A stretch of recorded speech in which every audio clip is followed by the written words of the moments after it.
If you can take the level of fear down and you encourage people to talk and make mistakes, and we'll go back and do it again, and don't hide things under a bushel. Let's keep things out and talk about it, and keep things open and keep the channels open, keep engaging each other, keep talking. Then we are going to have 10 times better results than a company that manages by fear.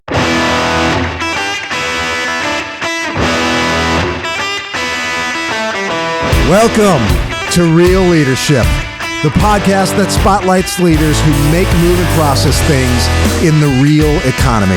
Together, we go to the heart of leadership to discover the strategies and hard-earned lessons from pragmatic, gutsy leaders who operate in a world that is more steak than it is sizzle. I'm your host, Jim Weaver, Chief Executive Officer of the Owner Group, where we believe that real leadership matters. Let's go.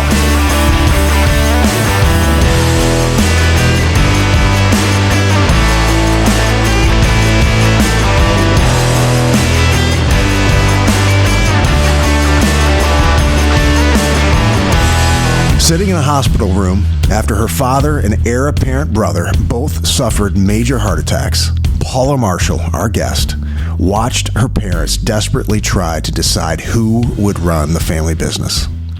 Even though Paula had worked for the company for about a decade, she always expected her brother to take over for her father. With both her dad and eldest brother sidelined with severe health issues, their biggest customer, McDonald's, was putting heavy pressure on her father to sell. Faced with the impossible choice of selling his business or passing it down to his younger daughter, her father took the bigger gamble and made Paula CEO. We've got a good one today. Dr. Paula Marshall, Chairman and CEO of the Bama Companies, a Tulsa-based international food manufacturer. Paula's journey began on the production line in her late teens, and as she took the wheel in her 20s, Bama Companies not only survived but thrived, expanding to several locations worldwide and growing its revenue from $30 million to over $350 million today. Paula has received a number of accolades, including the induction into the Oklahoma Hall of Fame, the Tulsa Hall of Fame, and has been named as one of 25 Tulsans who shaped our city by Tulsa People magazine.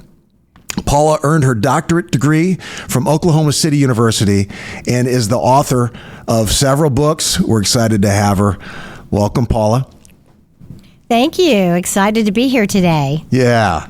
Okay, so I teased our listeners a little bit with the opener, but would you please tell us the story of you becoming CEO of Bama Companies? Yeah, I think you said it pretty well. I mean, that day when I had my dad and my brother both in the hospital at the same time, and my mom and I were going back and forth between hospital rooms. But, my journey with Bama had actually begun before that.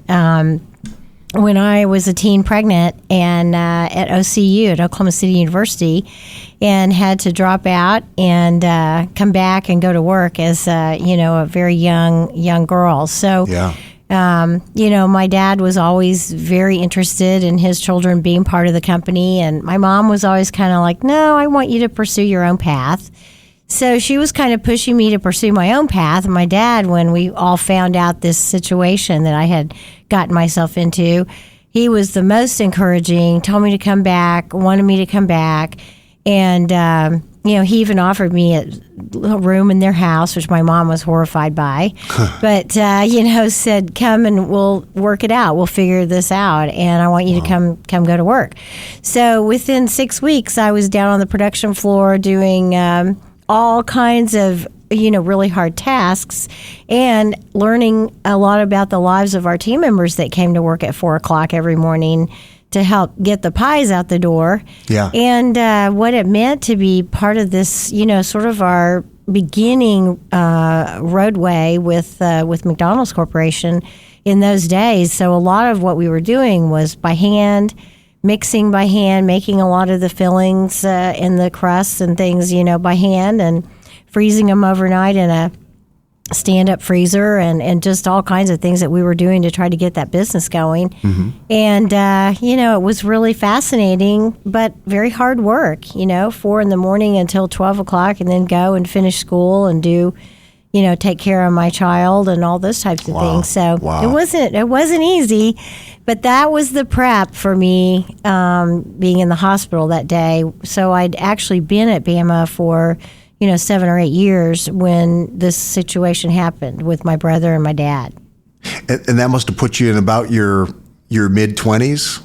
Yeah, I was in 26, 25, 26, and just shuffling back and forth with my mom from room to room to try to keep the phone calls from the customers at bay, and just taking her lead and what we should say and how we should handle it until it came so apparent that my dad was ill, not at the company on a day-to-day basis, and neither was my brother, and it caused a great concern. Yeah. Because we were a supplier to one of the biggest food companies in the world, going international, building a lot of restaurants everywhere around the world, and where's our guy?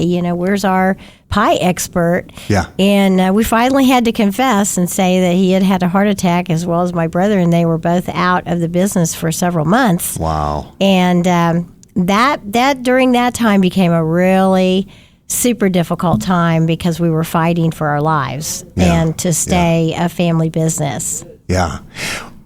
What did the first conversation around you taking the wheel, did that just knock your socks off? Were you blown, or were you kind of thinking it, or where was your head when that first came up?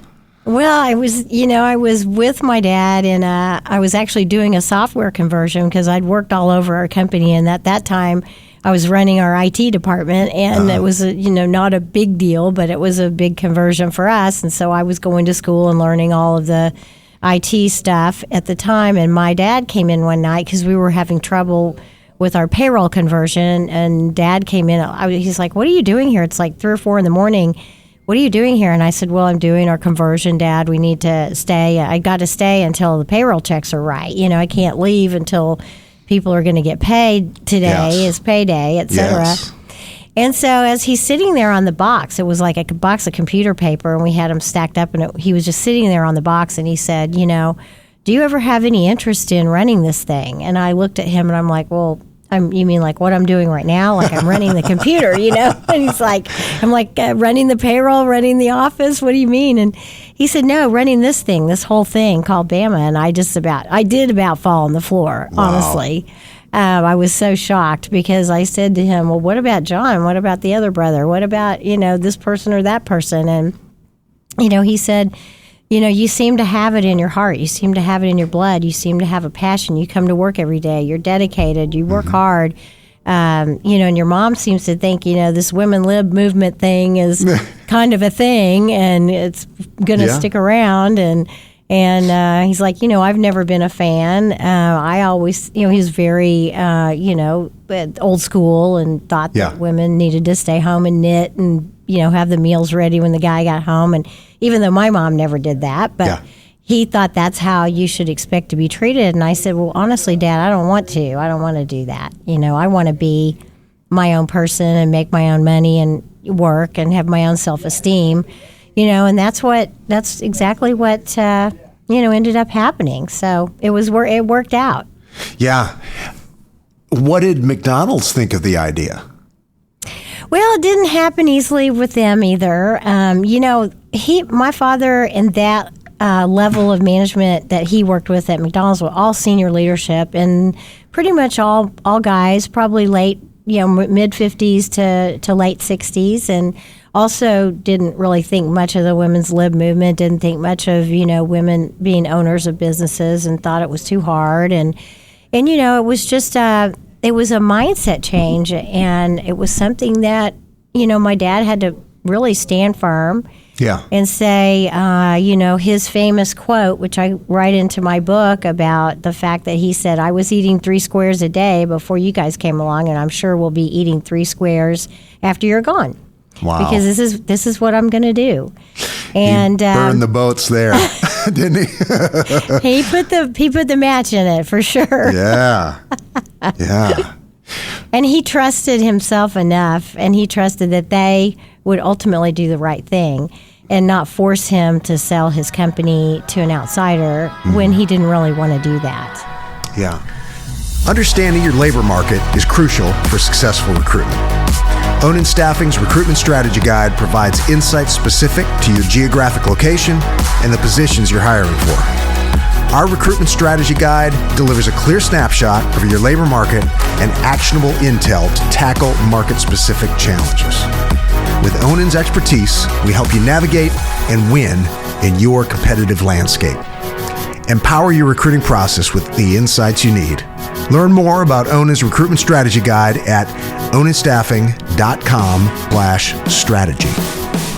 So Bama Companies, under your leadership, it really is like a good to great story. I mean, it was a good business here. Big customer at McDonald's, and we'll talk more about your grandma and your dad and what they built, but it was a good business you walked into, and it's really a kind of good to great story of 10x, more than 10x, I guess 11 and a half times growth. So what did you walk into, and what were the changes that you made? What did the transition look like? Has it, just kind of lay that out, at least early years of your tenure? Yeah, it's often I describe it as when people used to ask me, well, what does your org chart look like? And I'd draw a great big circle on the top, and I'd have Dad written in there. And then I had little spiny things that came off the bottom that were all of us. And so all of us were attached to him, and this circle went all the way around, and it was giant. But at the end of the day, Dad made all the decisions and didn't ask very many people their opinions, didn't want to know their opinions. He knew what he wanted to do, and he just said, let's do this, you know. And so people around him at that time were also, older and used to being told what to do, even though they all had their own ideas, but they knew at the end of the day, my dad was going to tell them what to do. So when he went out so suddenly, what was left for people looking at me was this huge vacuum of, now, if you take Dad's name out of the big circle and replace it with mine, I put my name in the circle, but also put a question mark in there because I don't know what to do, and I don't know what to tell anybody what to do. And I was petrified. I was terrified that I was going to say the wrong thing to somebody. So what I started, and I didn't even realize at the time there had been a book written about it called Participative Management. And I had no idea that's what I was doing, but someone later said to me, oh, you were doing participative management. And I said, really? I said, I was surviving, is what I was doing because people were coming and coming and coming and asking me all the time, what do I do?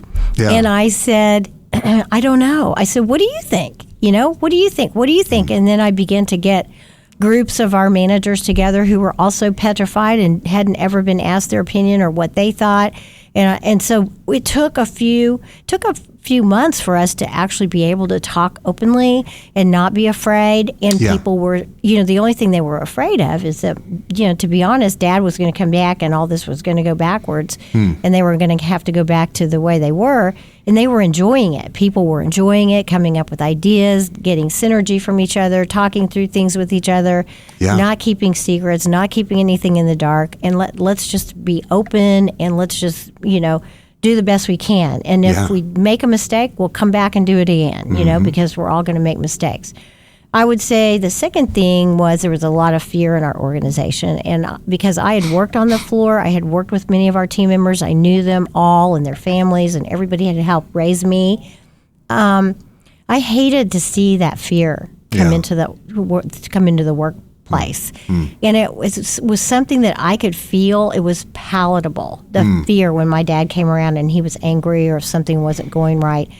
Everybody just froze. And so what I began to realize was if I can take the level of fear down in our organization, which I think is also a great thing for leadership people to understand, if you can take the level of fear down and you encourage people to talk and make mistakes and we'll go back and do it again and don't hide things under a bushel, let's keep things out and talk about it and keep things open and keep the channels open, keep engaging each other, keep talking, then we are going to have 10 times better results than a company that manages by fear.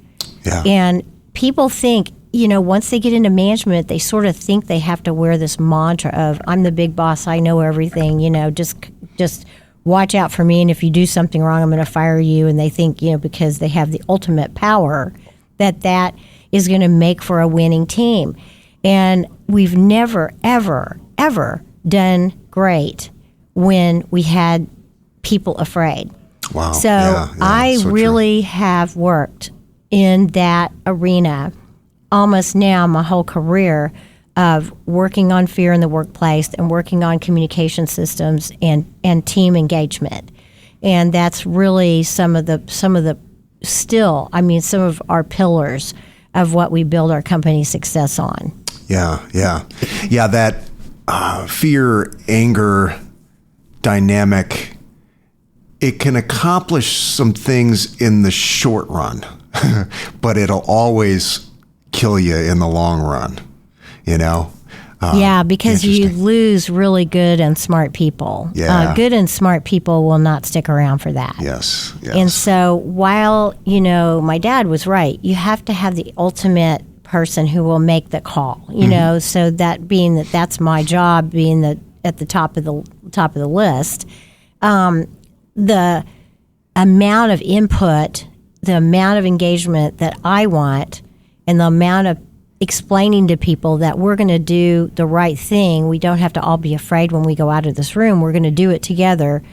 And when things have happened bad, Jim, I have actually gone in front of the company many times over the course of my career and apologized to the whole entire organization for something that was done. Yeah. Now, this could have been something that was on the shop floor that I didn't witness or I didn't see, but when I'm sitting with my customers and they're, they've got a problem with us, it's important for me to always take responsibility and accountability for the things that go on in Bama.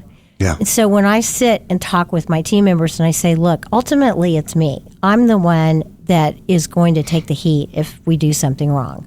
So what I want you guys to know is I'm never going to point the finger. I'm never going to lay blame at your feet. I'm never going to say, well, it wasn't me. It was, one of our mixer operators, or it was one of our hourly team members who literally has no, authority to do anything except come in and run the line. It's, we have to push that humility and that amount of grace, down through the organization all the way to the floor. And now we can build back up, our quality systems, our product quality, our customer turnaround times, our deliveries. Everything we do gets more and more and more connected. And that way, we win things like Malcolm Baldrige Awards. We win things like, 10 different years Supplier of the Year Award for Pizza Hut. We learn. Those are the types of things that when we get those recognitions, I always take them and go out to everybody in the company and say, this is your honor. It's not me. This is your honor because you're the ones that are doing the work. You run on the Deming System, and you got to learn directly from Edward Deming, right? How did that come about? It sounds like a lot of this philosophically aligns with the system. How did that come about? It came about because we were having difficulty with McDonald's Corporation with some quality issues after I first took over. Mm-hmm. And it was becoming very difficult for them to be able to look past all the mistakes we were making to keep us in the supply chain. So one of my very great friends from many years ago came to me as a senior leader in the quality department. His name was Robin Johnson. And he said, it's really getting harder and harder for me to keep you as a supplier. We want to keep you as a supplier because you've gone to all this work to get certified as a woman-owned business. You've done all this work and to make the company great. But, Paula, we got to go another step. We got to go on another rung of the ladder. You got to keep getting better and better. And he said, I want to take you to this guy's seminar, a guy that I've heard of and a guy that I think you might really enjoy. And I'm going to take a few of the McDonald's folks because I'd really like for McDonald's to embrace these views, these systems and these learnings. So there were 4 or 5 of us that went up to a Deming seminar in Detroit, Michigan. It was actually in Dearborn, just outside of Detroit. Mm-hmm. And it was at the Ford Innovation Center. And it was a huge space where they could put 600 or 700 people in the room. And it was almost all Ford suppliers. It was all almost downstream junior quality people, heads of quality assurance, or maybe, supplier quality or something, with a quality terminology on it. And when we walked in, we were late. We were sitting at the back, and he made the question in the very first few minutes, I'd like to know if there's any presidents of companies here or CEOs. And I was just not going to say anything. I wasn't going to raise my hand. Everybody with me were like, raise your hand, raise your hand. I'm like, no, I'm not going to do that. They were like, yes, yes. So they were putting my hand up in the air. And I said, oh my gosh, you guys. And so all of a sudden the spotlights came, and he sees me in the spotlight, and he goes, I want you to come up here at the break. I want to meet you. Wow. And so then he just moved on, went to the Red Bead Experiment, went on to the different things he was teaching. And at the break, he sent one of his people down to get me out of the session and out of the row. And up we go. And he reaches over from the big podium area. He said, now, what's your name? I told him. He said, what's your company? And I told him. And he said, what are you doing here? And I said, I've got some really big problems, quality problems in my organization, and I'm with my number one customer, McDonald's, and they would like me to get my act together. Yeah. And he said, come and see me at lunch. Come and see me at lunch. And so that began conversations, lunches, different times when I would go out to Washington, D.C., to go to his house for a few hours, to have him look at something we were doing, to have him critique, things that I was thinking of doing or things that I had already put in. And he was saying, take that out. Just get rid of that. Don't do that kind of stuff. And he was talking about the appraisal systems and rating and ranking of people and those types of things. And it was the most, I went through about 3 years, and he was getting slower and lower and lower. But I went to his 5-day workshop, and he went home the next week and passed away. That's how he worked right up until he passed. That's the way to do it. In '93. Yeah, and so those years I've come to cherish, and I really so fully believe, and it's so a part of my soul, the Deming principles. It will live on at Bama forever. That's how we're doing it. What were the main? I guess first, how far into your tenure were you when you went to that seminar? How many years in, roughly? That would have been 91, 92, 93, 94. So early. Okay. Yes. Early. Mm-hmm. What were the main? Because you were already very collaborative, and you were utilizing the folks around you in a new way and bringing the fear level down. What were the things that the Deming system?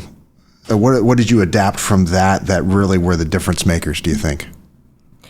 Well, I think the two things that I teach, that I'm a huge proponent of, is the number one thing is the Red Bead Experiment. Say that again. The Red Bead Experiment. Okay. It's an experiment that he thought up. It's a bowl, basically. You have a paddle, and the bowl is filled with red beads and white beads.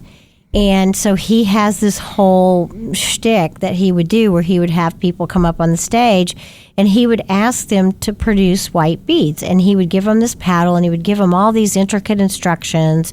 And he would say, do not produce any red beads. Now, you're looking at the bowl, and you're thinking to yourself, that bowl is full of a lot of red beads. It's like, peas and carrots. It's like there's peas and there's carrots. It's like, I only want peas, so you're going to be picking out a lot of carrots, Yeah. And so that, watching him go through, and I called it the shtick because it really wasn't. He really got into it, and he was yelling at people and firing people, and the employees were going on strike, and there was all kinds of, and you really get into it, trying to swish this paddle around, trying to make it where, all the red beads fall off the paddle and only the white ones stick, and then you have to take your paddle over to these counters that are QA people, inspectors, and they're writing things down, and he's yelling, and no one can ever not produce a whole paddle full of white beads. Right. It's just impossible. Yeah. And so at the end, he ends the exercise and he has everyone sit down and he says, do you realize this is what we do to people every single day in business? When we allow them to work in a system that's full of red beads that they don't have any control over taking the red beads out. So we're asking them to produce all white beads when the system, in other words, the system being the machinery is faulty, the materials are faulty, the training procedures are faulty, the hiring procedures are faulty, the penalty driven, rating and ranking system is faulty. So we apply all these weapons basically to people that are trying to come in and do a great job, and we don't give them the right tools. We don't give them the right equipment. We don't give them the right supplies. We don't give them, we buy the cheapest flour, let's say, and now we're trying to run a line full of pastry, and the pastry won't run. It comes out with holes in it and does all. Well, we find out, we changed all the flour systems to make it a cheaper flour, or we changed something on the machine to make it run more efficiently, but that part didn't work right. And so instead of the management people coming down to the line to sit and talk with the people on the line to figure out what changed and to gather data and to look at the data, which is, in an SPC, which is called Statistical Process Control, which everyone's heard of. But if you don't apply the right management techniques, which you learn about in the Red Bead Experiment, is instead of constantly pointing fingers and blaming people on the line and pointing your finger and saying, why did you mess that up? Why don't we go down and sit down with everybody and ask them, where are the problems? Because they will tell you where the problems are. We may not want to hear it, right? Like, oh, you guys brought this flour in from XYZ and it's terrible and it doesn't work and we can't make the product right. Let's go back to the other flour and see if it works. And surprise, surprise, it works great. Yeah. So we give people faulty processes, tools, procedures, give them bad communication, do all these things, and then we blame them when something goes wrong. Sure. So what the Red Bead Experiment teaches us to do is look at that bowl and say, oh my God, as management, what is our real job here? Our real job is not to rate and rank the team members. Our real job is to take out those red beads when they call us to the line, and when we see there's a process that's gone out of whack.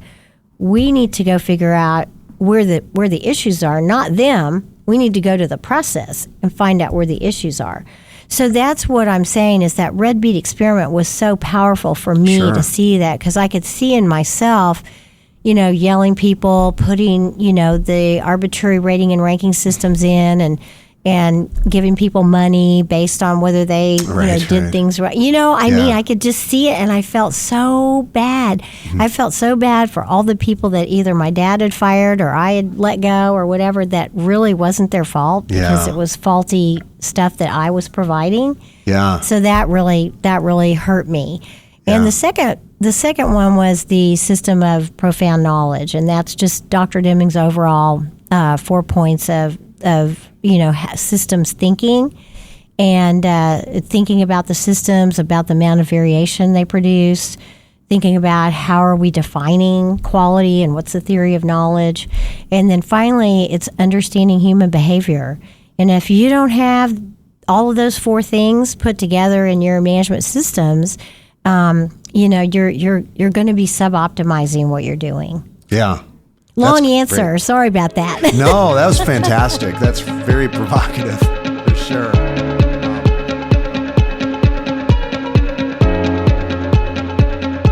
So your dad, thinking back to the early days, I mean, he invented the handheld pie, right? I mean, that's my understanding. Yes. Where did that come from? He did. Well, he was also a military guy. He was in the Air Force and he flew planes. And when the Air Force base here in Oklahoma found out that he had a business that he was running, so back in the 30s, they asked him to, basically stop flying planes and go back to the company and bring your products down to the base here. So we at one time were supplying all the military bases here in Oklahoma with, pies, desserts, sweet goods, etc. And your grandma, that was her business then when you were doing that, right? Okay. Yes, she started that. And that's how my parents started. Their model was what my grandmother and grandfather showed them. And it was all fresh pies made daily, delivered daily. And at the end of the week, you pick up all the stales. You pick up things that didn't sell. And my dad always had a lot of trouble with, route drivers and just different components of the route delivery business and people stealing his shelf space. I used to hear him going crazy over, the Wonder Bread guy took all my shelf space, or whatever. and so today would be like the difference between Little Debbie and Wonder Bread fighting it out for their shelf space, for Hostess pies versus Little Debbie pies, and that was my dad, and he desperately wanted to get out of the route business. So his dream, and I'm telling you, this is another thing. I can never forget what my dad did and how I watched him do this. He told everybody that would listen every single day, I want to find a customer that I can make 1 million pies for every day. He said it. Wow. I mean, and we would all sit there and go, Dad, you're crazy. There's pies? Nobody out here that's like more than my grandmother made in her lifetime, know. And he wanted to find a customer and he wanted to define a product.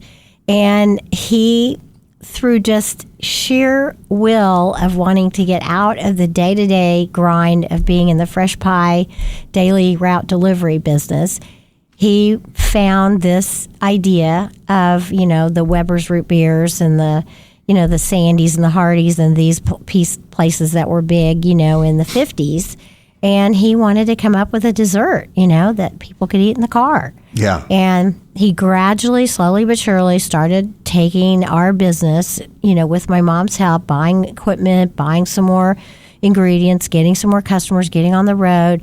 And while she kept the daily route business going, he took the car. I remember very clearly on Sunday nights, he would leave and we wouldn't see him until Friday. And he would be out in his car driving around with a trunk full of pies in a dry ice container in his trunk. And he would go in and fry them off for people and sell these little, car hop kind of drive-ins fried pies. Huh. And one day he happened to make a cold call on Ray Kroc, who was the guy who started McDonald's. Ray Kroc, wow. That is wild. And he evidently, he sold them. I mean, he got the deal. He did. He did. It wasn't easy. Mr. Kroc was a tough cookie, and he had an idea in his mind of what he wanted. Mm-hmm. And he wanted lots and lots of apples and very little crust. And so my mom and dad had to figure out a way to put all that together to make him happy. And then he gave us test stores in different parts of the country with people that he trusted to do it right. Yeah. And that's how my dad got started in McDonald's. So really, they only had a very few restaurants at the time, maybe 15 or 20. Huh. And he realized that there was something there, you know, that there was something different than other people that he was talking to. Yeah, yeah. So now you guys are international. How many countries do you operate in? Oh my goodness. You know, I'm not even sure. I hate to say that, but we export from the U.S. to South America and Central America.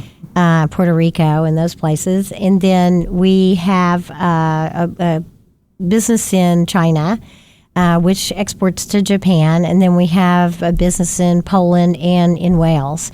So we have facilities, you know, pretty much all over the world. Yeah. And I would say we probably are in 75 to 80% of all the McDonald's with our pies. Wow. Wow. Was that a tough leap for you, that international leap, or?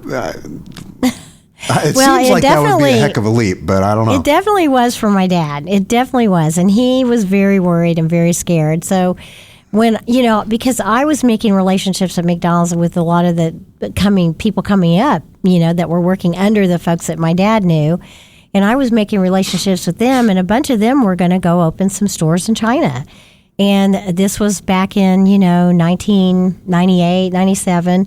And they were like, Paula, you need to get out of this business where your dad comes into these countries, he shows them how to make the pies, and then he gives them, mixes and sells mixes from Tulsa over to the country.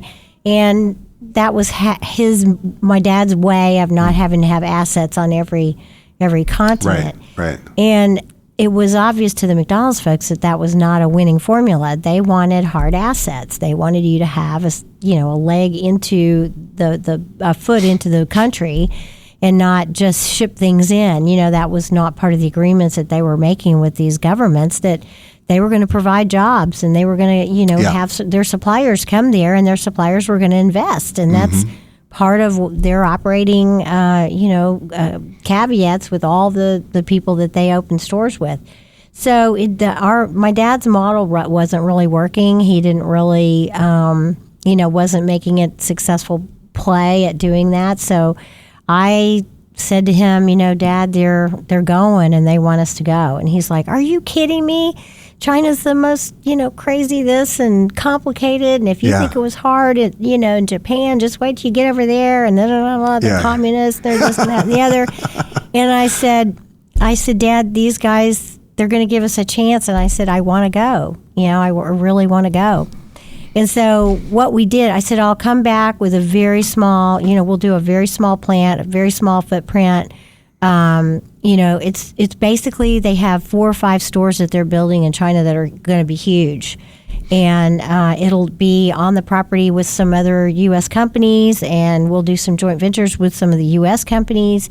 And that's how we worked it. We put an umbrella kind of over ourselves with McDonald's, and we had a partner. We had a Chinese partner who, their role in the partnership was to provide us with utilities and, and a place to produce. So they built us a little tiny factory, and, we put our line in there, and we put our mixers in there, and we put our tanks and started making our pies there. Yeah. And it was, it was crude. It was, in fact, I used to talk to him. My partner was Mr. Leo, and I said, we ran out of power today. What's going on? And he's like, well, I need to take you up and show you. But he was talking through an interpreter. So we go up on the roof of this little building that they built, and literally they've got guys with shovels, and they're shoveling coal into a furnace. And that's my electric. And I'm like, oh my God,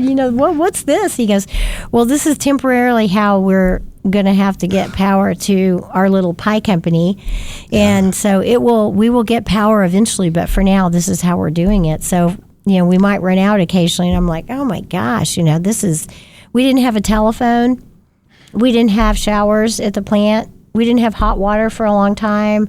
I mean, this was in, 97, 98, 99. I mean, so this you've is been in China almost 30 years now. Yeah. Yeah. Wow. And I would say the last 5 years, it's been very difficult, and I haven't gone over much at all. In fact, I haven't gone at all because the changes that happened with them politically, and the fear that Americans have now traveling there is that you could get detained at any time, and it became not a working relationship, more one of really threats and control. Yeah. And so we still have board meetings every quarter, and they're always on Zoom. And so this is how, but they own 60% of the business now. We own 40. Yeah. And that's how it happened. It used to be the other way around. But they went on a mission of, in 2017, 16, 17 to take back all the U.S. joint ventures and own them and control them and send us all packing, basically. Land top technical and professional talent with Focus. Focus specializes in direct hire and contract placements, connecting you to exceptional candidates in IT, engineering, management, and more. Elevate your team with Focus. Visit getinfocus.com. Yeah, there's certainly a perception that, with China being a rising world power and it's become more of a, there's more acrimony at this point. Definitely. It seems. Definitely, yes. What do you think it'll take for the U.S. and China to have a win-win relationship now that they're, in some measures, they're at our level in terms of economic output and those things, world power? What will it take for us to have a win-win relationship, do you think, for the next decade or 20 years? Well, I'm not sure we're ever going to get there, Jim. It's, when you talk about the amount of controls they have on people, the amount of blackouts they have of information, the amount of information that's just fed to them that's not true, but it's, it's what the people get from the government. Yeah. The inability for people to say their minds, to say what they feel. The quality of the businesses has really gone down. And I think for them to recognize that they needed us to learn how to do proper manufacturing and proper quality controls and buying from quality suppliers and paying a fair price and making a good product, that is not necessarily in their DNA. So they have slipped backwards to many different degrees. And I think if they want to start going again, because I think what you're hearing out of U.S. now is there's a lot of people pulling out now. A lot of people are pulling out of there. So their economy is going to take a huge dip. Now, are people going to come here? Some people will. I hear that Mexico's the new preferred partner where people are going to Monterrey. Monterrey's opened up a big economic zone. It's free of the gangs and those types of things. It's it's a place they want to encourage U.S. businesses to come. And there's a lot of pharmaceutical businesses down there now and those types of things, medical businesses. So I think a lot of that business is going to move out of there. A lot of it's already moved into India. So I'm afraid for them that they've lost the shine has come off the nickel, so to speak. Yeah. And I don't know what would come back. Population collapse too, I think, which will be interesting. The one-child policy just was not.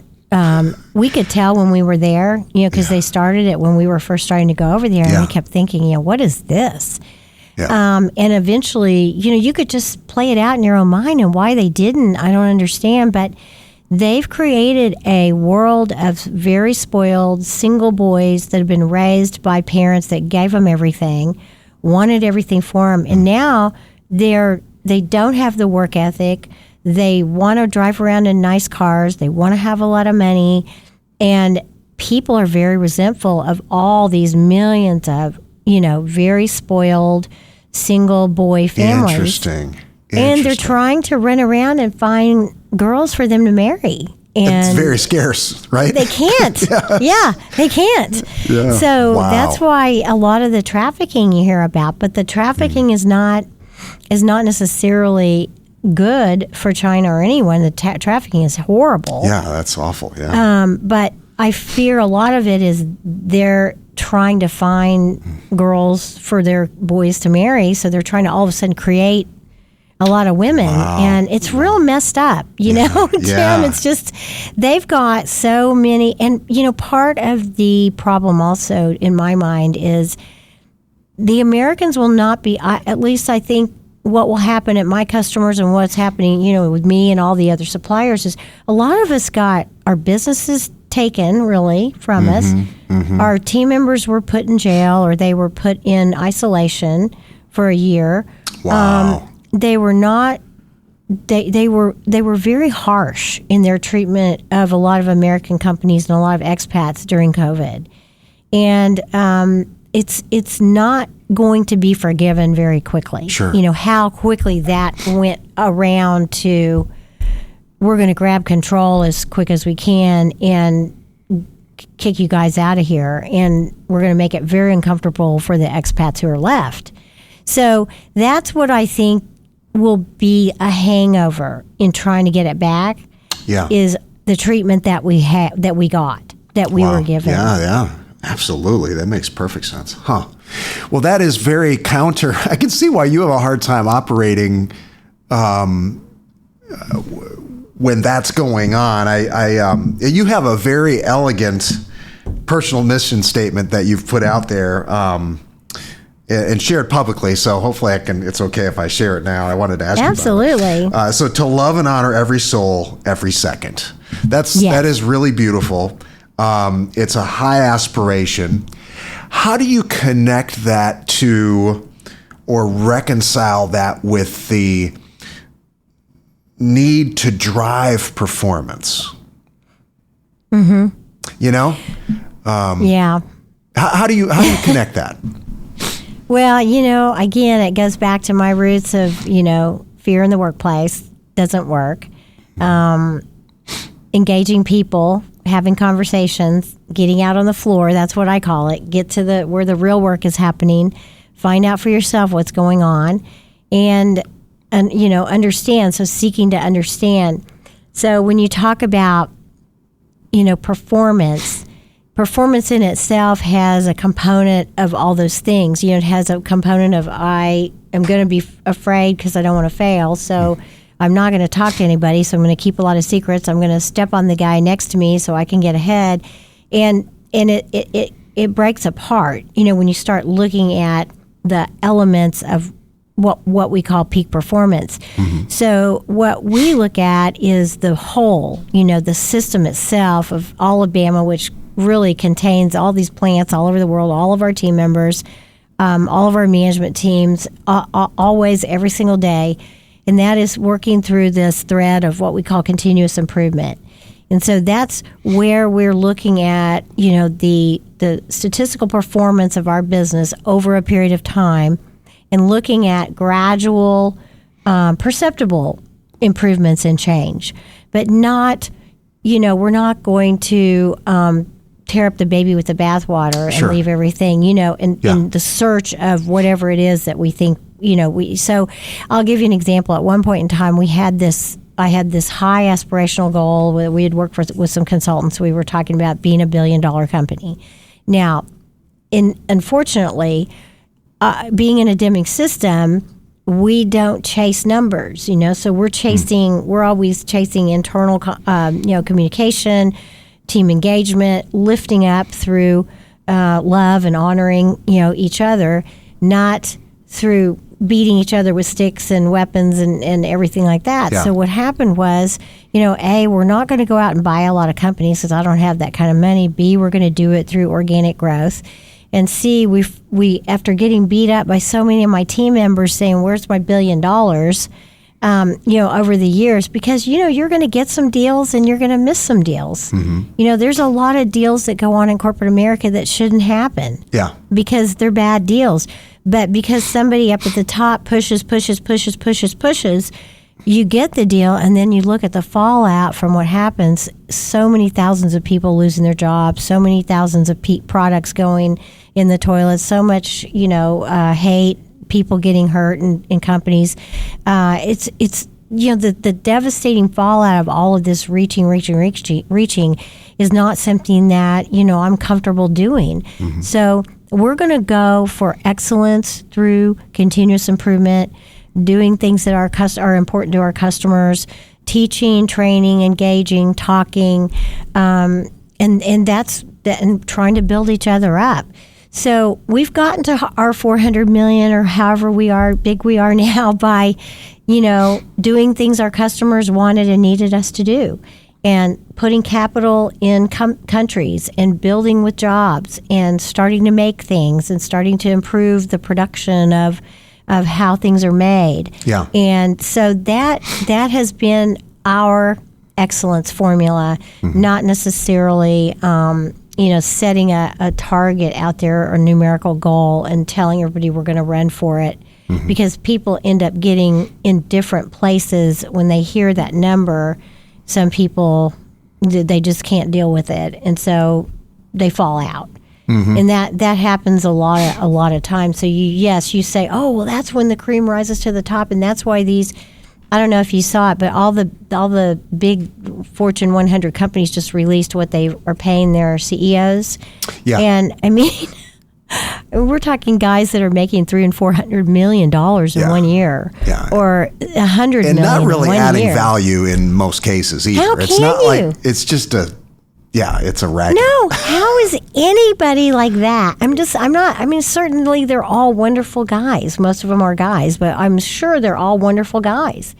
But when that's coming and being announced, and the people in your companies on the floor of your businesses are making $50,000 a year and barely scraping by, it's like, don't you think you could take 20 or 30 million of that? You wouldn't miss it, and you could pass it down to all the folks that are, sweat equity every day in your organization. It just baffles my mind to think that they don't think about outside the boardroom what their teammates are going to think about all this. And they already get the lavish lifestyles. None of them have to go in. Like I always tell my people, I'm like, I don't have to come in at 4 a.m. anymore because you all are doing it. You all are doing it for me. My job is to be the rainmaker, to carry the torch for our philosophy, and to make sure that we're always conducting ourselves in ethical ways and that we're treating each other kindly and with compassion. So that shock to me every time those numbers come out is just depresses me for a few days, when I see that. Yeah.